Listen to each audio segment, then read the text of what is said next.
Olá, pessoal! Sejam muito bem-vindos à nossa aula prática de hoje.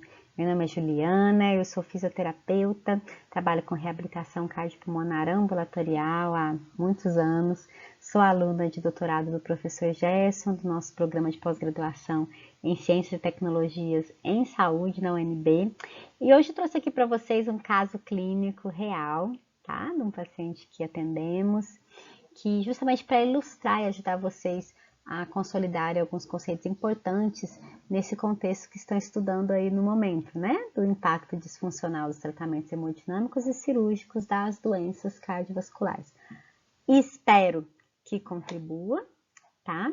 E desde já me coloco à disposição para tirar qualquer dúvida, eu vou deixar meu e-mail no fim e vocês, por favor, entrem em contato, ok? Caso necessário, podemos também marcar um momento síncrono, uma chamada aí para a gente conversar caso julguem necessário, ok? Então vamos lá. Hoje eu trouxe aqui para vocês o paciente idoso, homem de 73 anos, com história de hipertensão arterial sistêmica bem controlada e dislipidemia limítrofe, chamando atenção aqui que tanto a hipertensão quanto a dislipidemia, né, a dislipidemia no caso é aquela alteração ali no metabolismo das gorduras, né, e os dois são fatores de risco importantes, modificáveis, mas importantes para o desenvolvimento da coronariopatia. Modificáveis por quê? Porque a gente consegue controlar, intervir neles com estilo de vida, mudanças de estilo de vida e medicações, ok? E esse paciente só tomava uma medicação e controlava muito bem a pressão, junto aí com o contexto aí do estilo de vida dele. Ele tomava, no caso, Moduretic, que é um diurético. As medicações, lembrando que as medicações diuréticas são aquelas que vão interferir aumentando a eliminação de urina, né, o fluxo urinário, consequentemente eliminação de líquido, de sódio, tudo isso interferindo na volemia, né, que é o volume de sangue circulante e na pressão arterial do paciente. Era um paciente com MC dentro do normal, magrinho, fisicamente ativo, que se exercitava diariamente no contexto das atividades de vida diária dele, também fazia academia de 3 a 5 vezes na semana, exercícios aeróbicos, resistidos, ok? Sem nenhum evento clínico, sem sintomas cardiovasculares, chegou na clínica para realizar exame preventivo cardiológico. Nenhuma queixa, pessoal. Então, esse paciente foi submetido a um teste cardiopulmonar de exercício, um teste em esteira ergométrica, protocolo tipo rampa, tá? Até exaustão. Então, o protocolo tipo rampa, a carga vai sendo você monta o protocolo individualizado e a carga vai sendo colocada aos pouquinhos até o paciente atingir o máximo, atingir a exaustão. E foi o que aconteceu aqui nesse teste. Se a gente vê a duração do protocolo, 9 minutos, um protocolo adequado, ou seja, foi uma rampa individualizada que acertou, né, para a capacidade física daquele paciente, conseguiu avaliar ele direitinho. Foi um teste no qual o paciente não referiu nenhum sintoma, teve uma resposta cronotrópica, ou seja, da frequência cardíaca e da pressão arterial fisiológicas, chegou a 93% do predito e a pressão 14,5/8, tudo tranquilo. Eletrocardiograma de repouso, ritmo sinusal, sem alterações significativas. Aí, quando a gente olha o eletro de repouso, começou a chamar a atenção. Observa-se, presta atenção, presença de infradesnivelamento do segmento ST com padrão ascendente e 1,5 milímetro em STY no pico do esforço. Retorno ao traçado de repouso na recuperação. Presença de extrasístoles raras, ventriculares isoladas, isso é benigno, mas espera aí, essa presença desse infradesnivelamento do segmento ST, o que isso quer dizer? Chegamos no nosso primeiro momento da aula, stop, wait a minute, vamos entender aqui melhor isso, o que são essas alterações sugestivas de isquemia que podem aparecer na ergometria, que vocês vão ver descritos nos testes, o que você, como fisioterapeuta, tem que saber entender sobre isso, tá bom? Conseguir identificar. Então, a gente tem o que é um padrão normal, né? No normal, esse é o padrão ascendente rápido. Para a gente entender primeiro o que é o normal, a gente tem que entender, relembrar dois pontos importantes do eletrocardiograma. A gente tem aqui a onda P, complexo QRS e a onda T. O ponto STJ ou ponto J é aquele ponto que marca o final do complexo QRS, ok? Já o ponto STY, ou ponto Y, é um ponto depois do J, 80 milissegundos depois do ponto J, ou 2 quadradinhos na horizontal, tá? Para vocês entenderem direitinho. E o que é o normal? O que é o padrão normal? Eu tenho um padrão ascendente rápido, ou seja, esse J vai descer abaixo da linha de base, mas o Y já rapidamente começa a subir e ele vai estar aqui, ó, a menos de 15 milímetros abaixo da linha horizontal. Isso é o normal. Tudo que eu vou colocar aqui para frente são padrões patológicos, sugestivos de isquemia. Então, daqui para frente, tudo patológico, ok? Então, se eu encontro essa característica, que é o que a gente chama de infradesnivelamento padrão ascendente lento, o que eu vou ver? O J aqui abaixo da linha de base, mais o Y, ó, olha o que acontece. Ele demora a voltar para a linha de base. Ele está aqui, ó, a mais de 15 milímetros abaixo dessa linha de base, que é a linha horizontal. Não tenho representado aqui, mas é fácil entender, tendo em mente esse exemplo aqui, que é o infradesnivelamento horizontal. Aí eu vou ter o J e o Y aqui, ó, na horizontal, no mesmo nível, ok? E o Y vai estar a mais de 10 milímetros abaixo dessa linha de base. O terceiro padrão patológico que a gente vê é esse infradesnivelamento descendente. Eu vou ter o J aqui abaixo da linha de base e o Y mais abaixo ainda. Então, volta a linha de baixo, mas ó, é descendente, vai para baixo. Isso aqui é bem patológico. E tem aqui o supradesnivelamento, que vai estar tudo aqui acima da linha de base. Isso aqui é bem patológico também, ok? Então, o único padrão normal é esse primeiro aqui no eletro de esforço. É importante a gente ver isso e saber identificar, ok? Vamos ver nesse paciente como que aconteceu. Aqui a gente vê para duas derivações, né? Como que estava o padrão aqui de repouso, ó, absolutamente normal, PQRS-T, PQRS-T. E o que foi acontecer lá no esforço e recuperação? Justamente aquele infradesnivelamento padrão ascendente lento. A gente vê o J abaixo da linha de base, o Y começou a subir, mas está assim, a mais do que 15 milímetros abaixo dessa linha horizontal. Chegou, mas demorou. Isso é um padrão sugestivo de isquemia, sugestivo de alteração. Já começou a alterar o teste do paciente. Quando a gente olha o consumo de oxigênio pico, que é uma variável muito importante, porque ela tem relação com a aptidão cardiorrespiratória ou com capacidade física, potência aeróbica do paciente, né? Então, ou seja, quanto maior o consumo de oxigênio, melhor a aptidão cardiorrespiratória desse paciente. A gente vê que o que ele, considerando ali o clássico, né, que são as tabelas do Wassermann, estava 90% do predito, e considerando aí a nossa atual, que a gente tem publicado recentemente, a nossa tabela de valores de referências brasileiros para a população do Centro-Oeste, o paciente estava aqui abaixo do predito, percentil 5, ou seja, capacidade física reduzida, apesar de ser fisicamente ativo e tudo mais. Só relembrando aqui conceitinho básico de fisiologia do exercício, só para a gente consolidar isso melhor. Quando a gente fala de VO2 ou de consumo máximo de oxigênio pico, consumo de oxigênio pico máximo, perdão, a gente está querendo dizer, em termos práticos, né, seria o que seria isso, com termos conceituais? Seria aquela máxima capacidade do meu indivíduo captar, transportar e metabolizar o oxigênio para a produção oxidativa do ATP. Então, falei consumo de oxigênio pico, eu estou lembrando de 3 engrenagens, sistema respiratório, cardiológico e muscular, que tem que estar funcionando em harmonia. O cardiopulmonar, eu vou ver o quê? Qual que é as engrenagens que está limitando aí o exercício físico do paciente, ok? Então, é um dado muito importante, que vocês vão ver muita publicação por aí. Quociente respiratório desse paciente, 1,17, ou seja, foi um esforço máximo. Acima de 1,10, esforço máximo, ok? E vamos lá então, prosseguir o teste do paciente. Então, chegamos aqui no primeiro e no segundo limiar ventilatório. Primeiro limiar a 95 batimentos, vemos aqui a carga, 65% do pico. E o segundo limiar, ó, quase no finzinho, 92% do pico, frequência cardíaca de 112. Ok?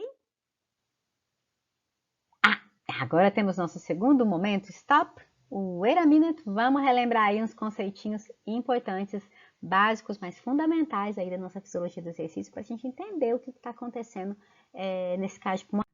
Todo mundo lembra o que é o primeiro e o segundo limiar? Então, assim, vamos lá, vamos relembrar aqui. Aqui a gente tem uma curva clássica que vai vir aí no nosso teste cardiopulmonar, né? Vai vir um monte de curva, viu, gente? Aqui eu coloquei o painelzão basicão, que normalmente vem grande aqui pra gente. E a gente vê em azul aqui como comportou o VO2, como comportou em vermelhinho produção do CO2, né? Como comportou aqui a frequência cardíaca, aqui a gente tem o protocolo. E aqui delimitado o primeiro e o segundo limiar.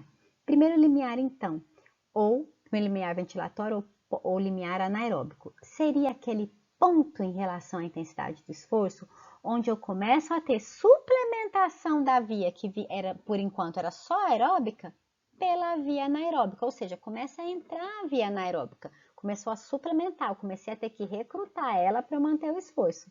Ou seja, é um momento metabólico onde eu vou estar tendo, que eu posso dizer assim em termos práticos, que ele vai marcar a transição entre o exercício leve e o exercício moderado, ok? Primeiro limiar.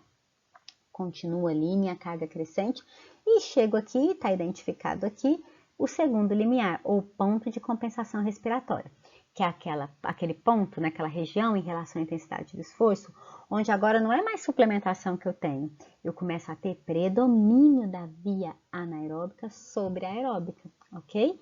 Então, a partir daí, eu vou ter um aumento muito maior de produção de CO2, muito maior de ventilação e estou mais próximo do fim do esforço. Esse momento marca uma transição do metabolismo, né? Que vai ser aquele exercício, a transição do exercício moderado para o exercício intenso, ok?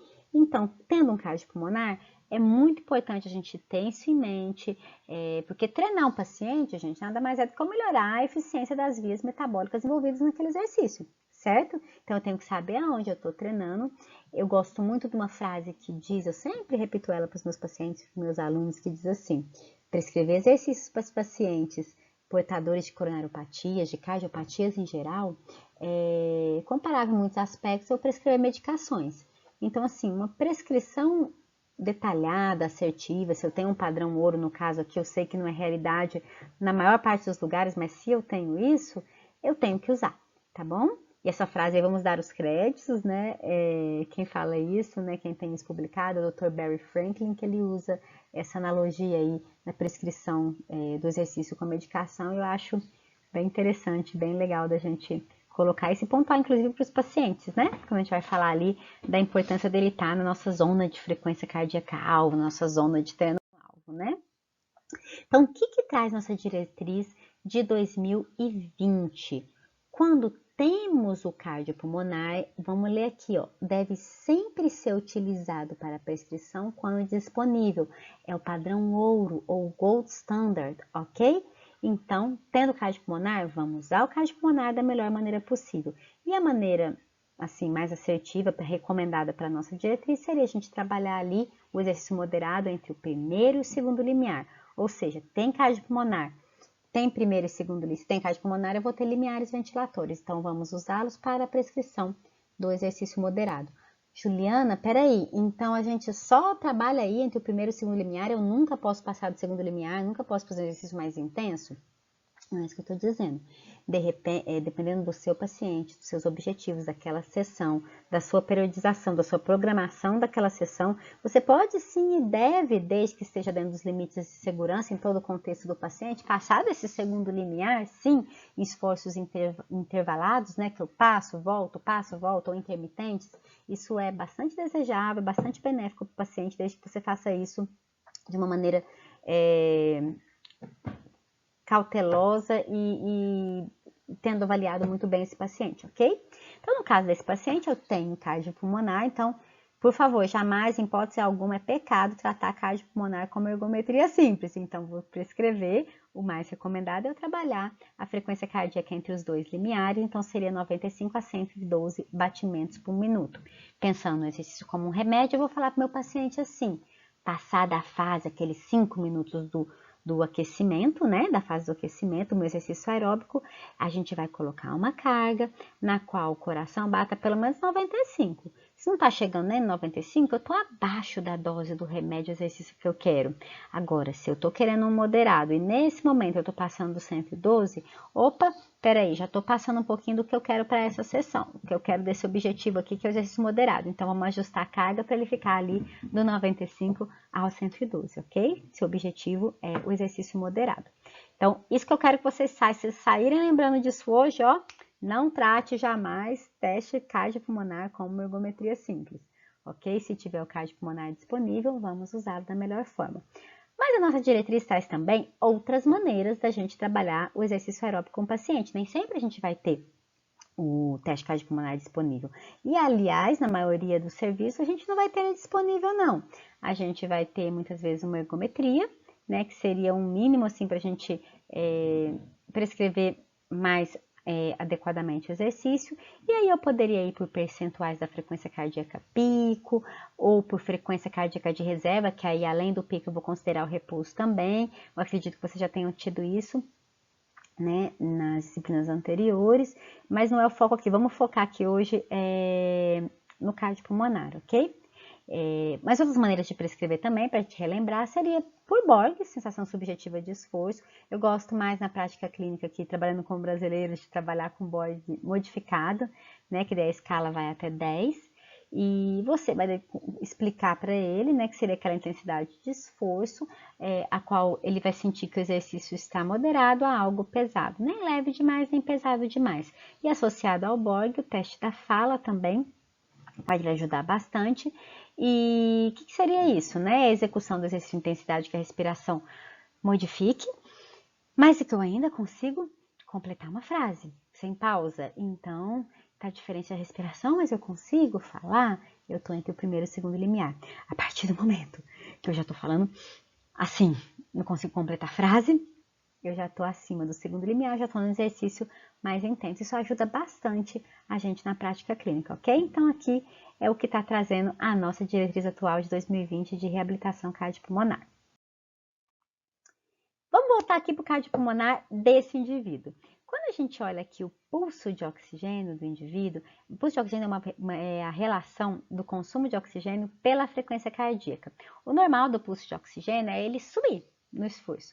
E existem padrões patológicos, que é ele fazer platô, ele cair, que é o pior, entendeu? E esses padrões, pulso de oxigênio é uma variável em termos práticos que ela tem relação com a função contrátil de coração.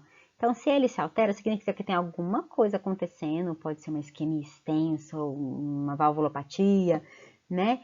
Alguma coisa está acontecendo que está atrapalhando a função contrátil ali do coração. E o que aconteceu nesse paciente? Subiu ali até um determinado momento, que é o padrão normal, e de repente, olha aqui, tá bem didática essa curva, caiu.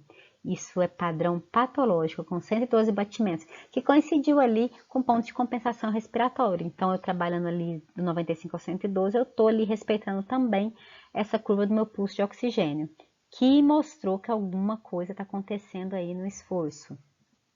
Considerando todo o contexto clínico desse paciente, a gente tem aqui um diagnóstico funcional. O teste cardiopulmonar é um teste funcional, né? Que a gente tem aqui um diagnóstico de coronariopatia com repercussão funcional significativa, isquemia extensa. Isso aqui, gente, é típico de limitação cardiovascular ao esforço. Eu tive um eletro alterado, eu tive uma curva de oxigênio alterada, eu tive um VO2 abaixo do predito. Então, isso aqui, ó, limitação cardiológica.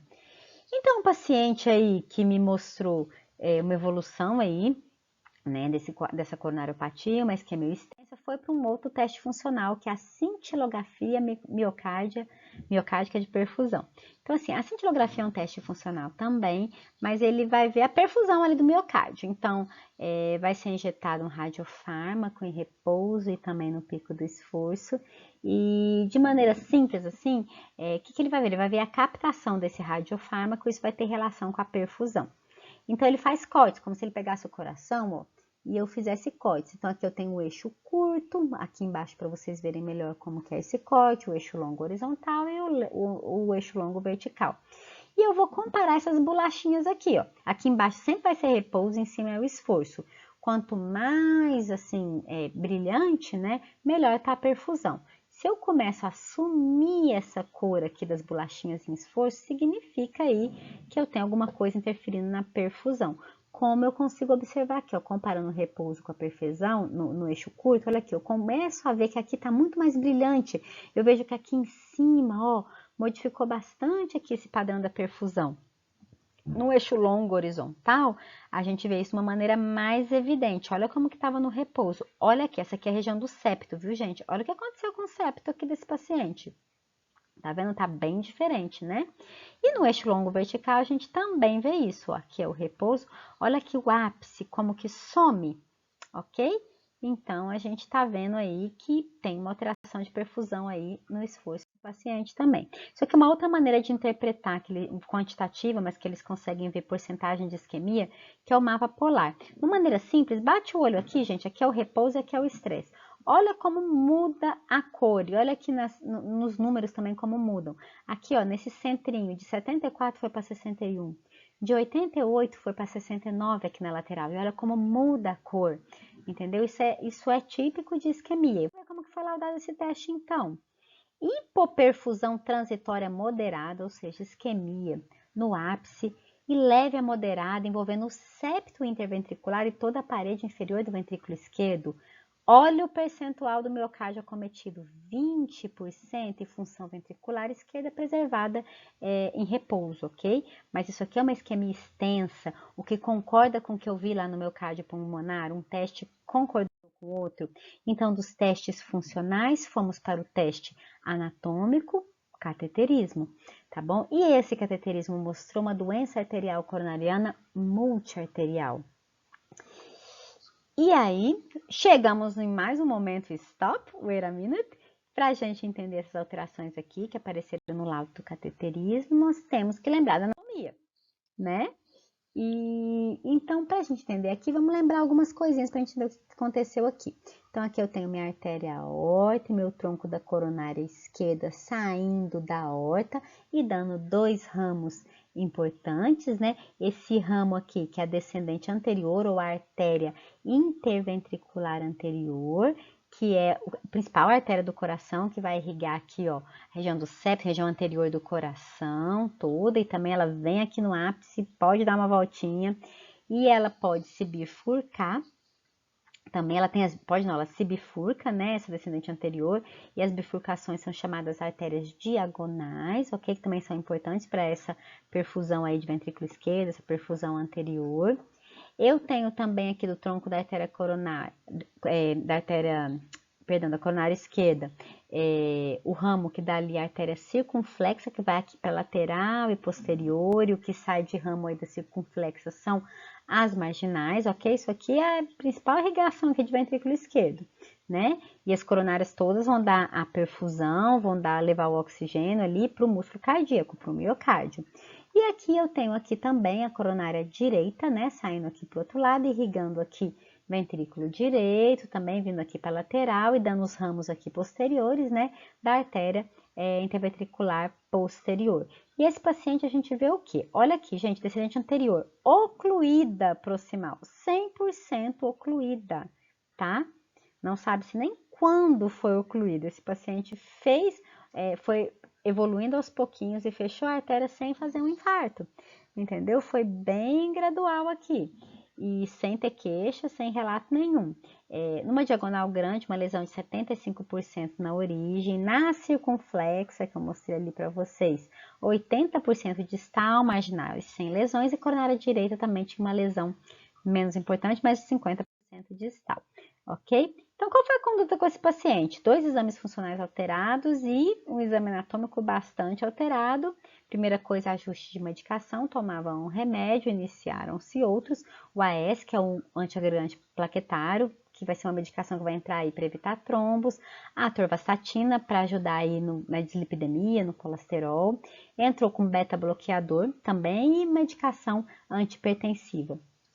Um paciente que foi para cirurgia de revascularização do miocárdio eletiva, então a gente pôde planejar, que até que o cirurgião já colocando as luvas, né, gente? Não foi um paciente que foi possível resolver com procedimento de angioplastia, um procedimento hemodinâmico, e foi possível atuar com a fisioterapia deveria nas cirurgias eletivas sempre ser assim, mas a gente sabe que não é uma realidade, nem sempre eles são encaminhados para fisioterapia pré-operatória.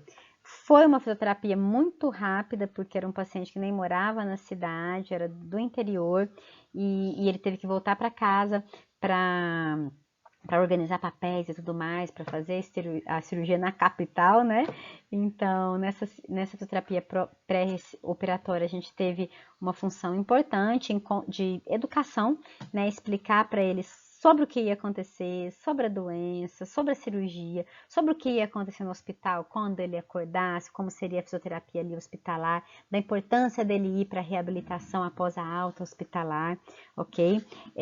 Da importância dele se manter fisicamente ativo, foram passados, né, exercícios de mobilidade, alongamento, alguns exercícios resistidos para ele fazer em casa, nesse período pré-operatório, para não se manter sedentário, respeitando os sintomas.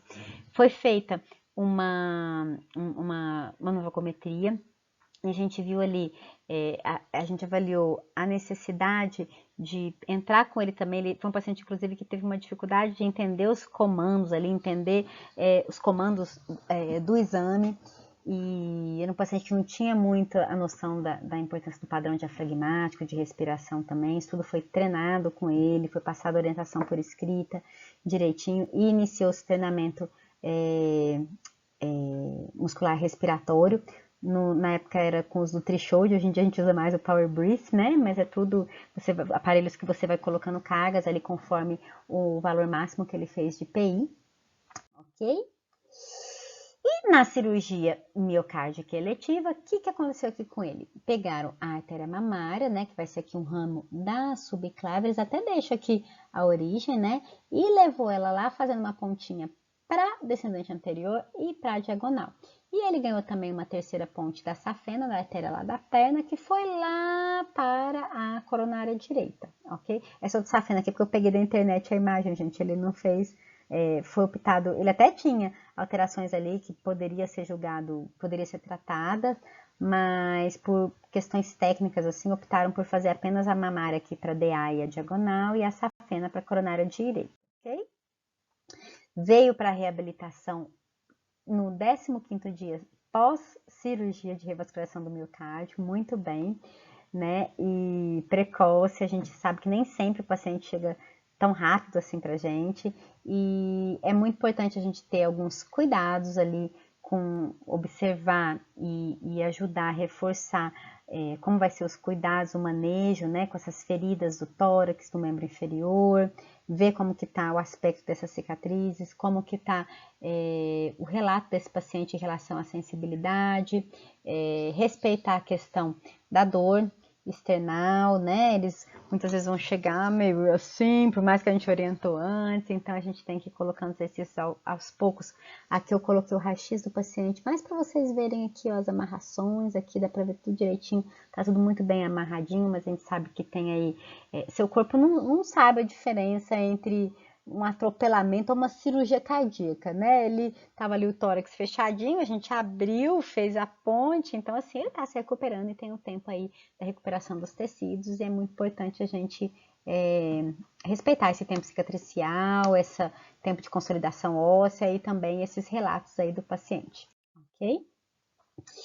E aí, gente, a gente já falando aí de cuidado, de cirurgia, de cicatriz e tudo mais. E como eu vou prescrever o exercício? Como definir essa intensidade do exercício? Né? Existe aí uma recomendação antiga aí, de 220 menos a idade, no caso esse paciente daria 148 batimentos. Então, eu vou porcentagem da pico, predita, 104, 118? O que vocês viram em relação a isso? Não, né, gente? Não vamos por aí, não. Vamos prescrever melhor. A gente até viu ali que eu passei com vocês as questões das diretrizes, né? Mostrando aí a importância da gente avaliar direitinho e fazer uso do melhor recurso que a gente possa, né? E esse paciente chegou no 15º dia pós-operatório e foi submetido, a gente tinha como fazer um cardiopulmonar, ele foi submetido a um teste cardiopulmonar sintoma limitado, ok? Então, não foi um teste cardiopulmonar máximo, foi um protocolo tipo rampa em esteira, individualizado, durou ao redor de 10 minutos. Ele foi um teste submáximo, não referiu sintomas durante o exame.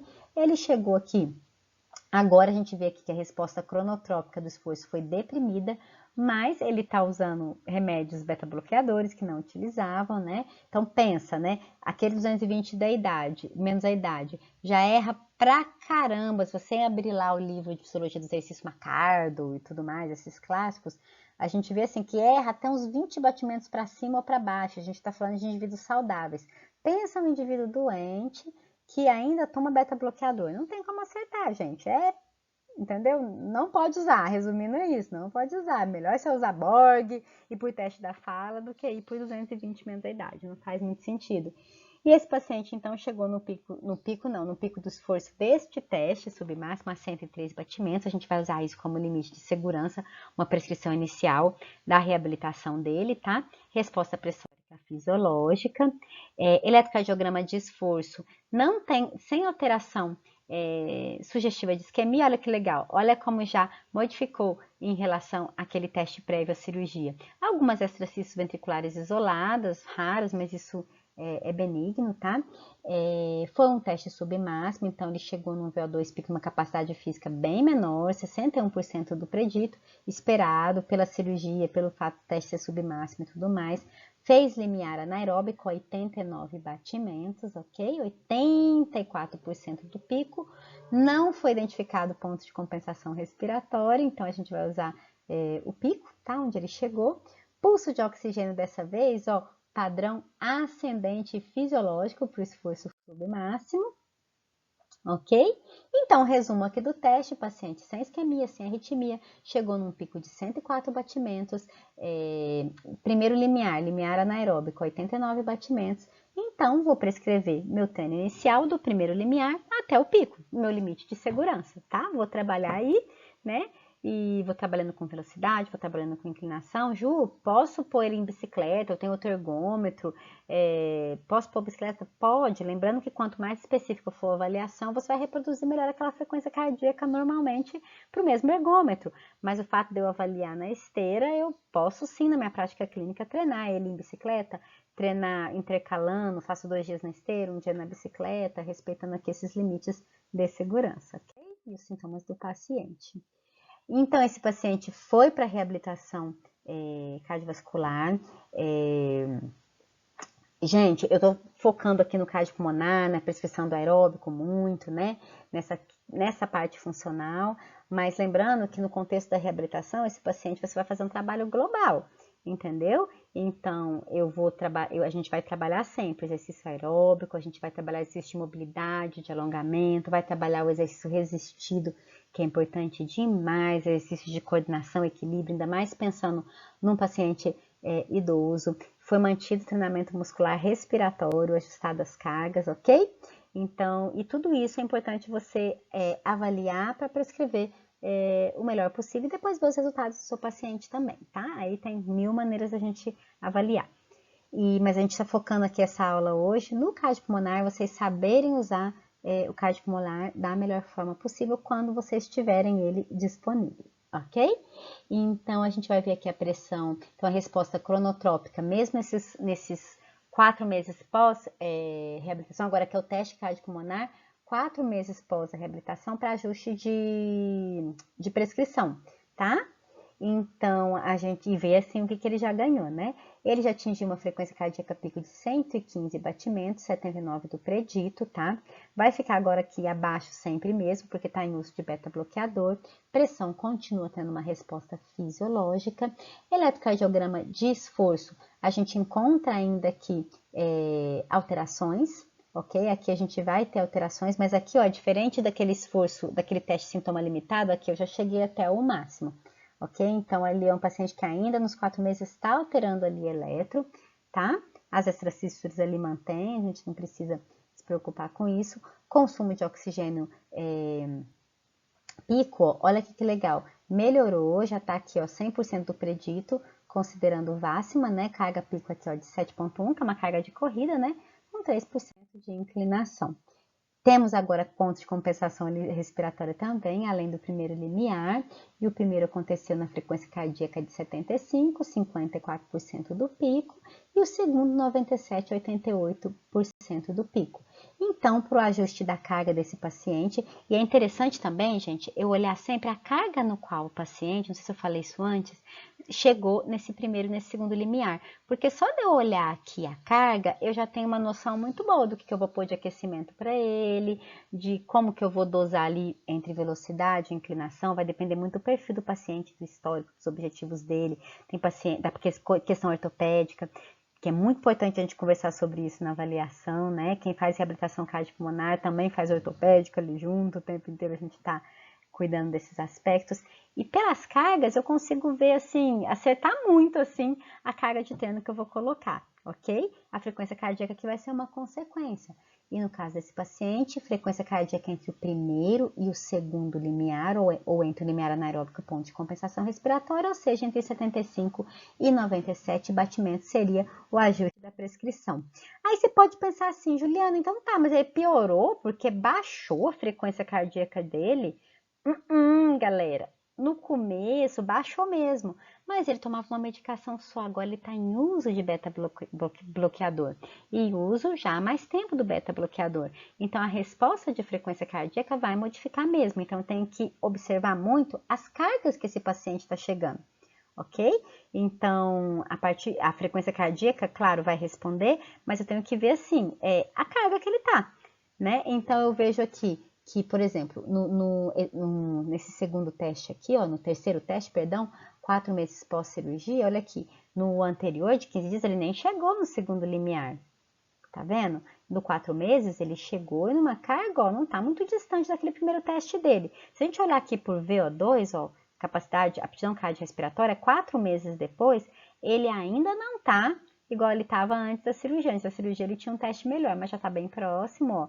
Ele melhorou bem aqui a capacidade física em relação ao teste pré-operatório. É um paciente que está evoluindo muito bem, ó. Já está aqui numa carga bem interessante, 4 meses pós-cirurgia, ó, uma carga de corrida, de trotes, né?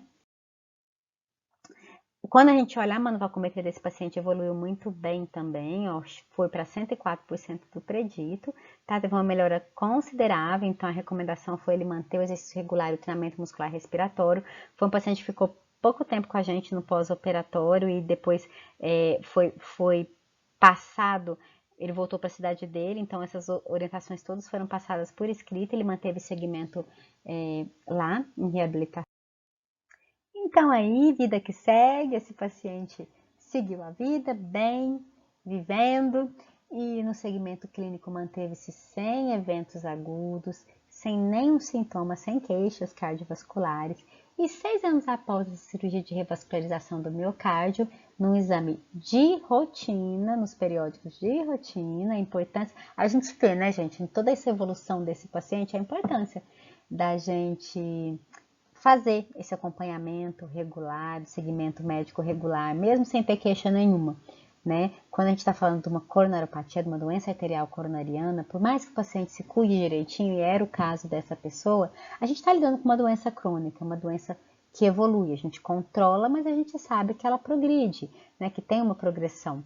Então é muito importante isso para a gente intervir na hora certa, ok? E aí, com a piora desse ecocardiograma, o paciente foi para um novo cateterismo. E nesse novo cateterismo, eu coloquei tudo aqui como é que estava o laudo, depois vocês leem com calma, tá? Mas, resumindo, o que aconteceu?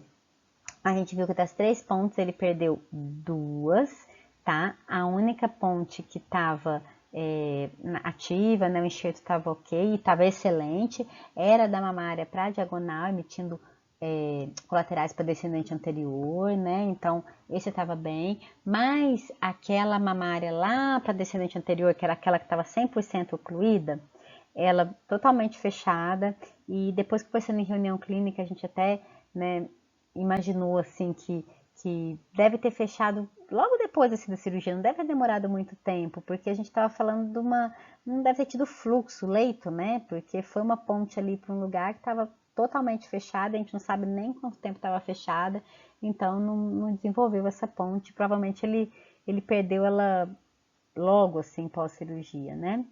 E a safena ele também perdeu, a safena ali para a coronária direita, tá? Ocluído na origem. Enfim, a gente viu uma progressão aí da patologia circunflexa, lesão de 40% proximal, grande marginal ok, mas o último marginal com suboclusão proximal foi optado por tratar com procedimento hemodinâmico, com angioplastia e angioplastia com sucesso. Passa um tempinho da angioplastia, né? Esse paciente foi de novo, voltou para a reabilitação cardiopulmonar e antes de iniciar foi feito novamente um teste cardiopulmonar de exercício para observar a evolução, como ele estava e também para a gente fazer essa prescrição do exercício, né, para a gente ter os limites de segurança e a dose adequada do remédio exercício, no caso aqui estamos focando toda essa aula no exercício aeróbico, né, principalmente. E foi um teste novamente realizado em esteira ergométrica, cargas crescentes, protocolo tipo rampa, durou ao redor de 9 minutos, ó, protocolo adequado, teste interrompido por exaustão, R acima de 1.1, sem nenhum sintoma durante o exame, ok? Resposta da frequência cardíaca deprimida, provável efeito das medicações que ele usa, né, era o esperado, resposta da pressão arterial fisiológica, consumo de oxigênio pico, né, que é a aptidão cardiorrespiratória, ó, dentro do predito, 104% do predito, ok? E aqui a gente vê o primeiro e o segundo limiar, tanto em termos de frequência cardíaca, porcentagem em relação ao pico do esforço dele, quanto em cargas. Mais uma vez, é importante olhar as cargas aqui, porque ela vai me ajudar ali a determinar a minha carga de aquecimento, a minha carga de condicionamento físico. E temos aqui primeiro limiar na frequência cardíaca de 83 batimentos e o segundo limiar 97 batimentos. Então, pessoal, dito isso tudo, vamos para o nosso exercício, né, de fixação dessa aulinha. A gente vai ter uma perguntinha só, simples, bem coerente aí com o que a gente conversou. Queremos ver aí se vocês entenderam direitinho aí a mensagem principal da aula. Então, conhecendo o histórico desse paciente, desse senhor, e tendo em mãos esse último cardiopulmonar de exercício pós-angioplastia, você recebeu esse teste cardiopulmonar e esse paciente que você sabe essa história inteira? Explique e justifique como você faria a prescrição dos exercícios aeróbicos desse paciente nesse momento, se você estivesse recebendo ele no seu serviço de reabilitação ambulatorial, ok? Então, vocês vão ter um link para um Google Forms e vocês respondam lá, me mandem a resposta, depois a gente dá um feedback para vocês. E é essa a nossa atividade, ok? Muito obrigada pela atenção, pelo tempo de vocês. Aí tá meu e-mail, juliana@medicinadoexercicio.com. Não deixem de entrar em contato caso precisem de alguma coisa, queiram esclarecer alguma dúvida. E nos vemos numa próxima oportunidade. Beijão, até mais. Contem comigo aí no caminho.